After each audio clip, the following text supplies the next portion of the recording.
So I'd say from the freelancer perspective, the question directly, what should they use now to transition to personal NMT? There's Marion, there's OpenNMT, there's Fersec, there's Sockeye, there's AutoML.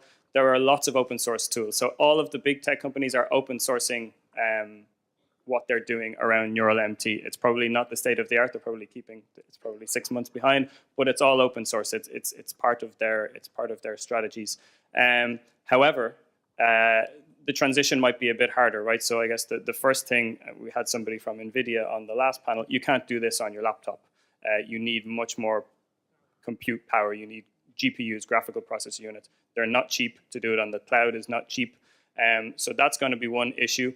And then if we talked about the two key ingredients to successful neural machine translation earlier on, it's number one, having clean data. So if you want to build your own neural MT system, you need to know how to process your data, how to clean it for effective neural MT training, and how to manipulate it in that regard.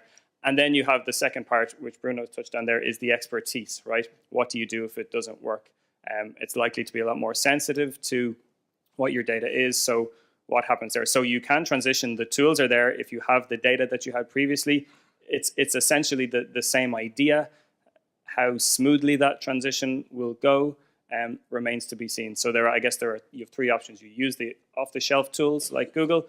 You try to train your own, and then you have somebody train it for you. They're I guess, the three options, and you have to find which one works most effectively.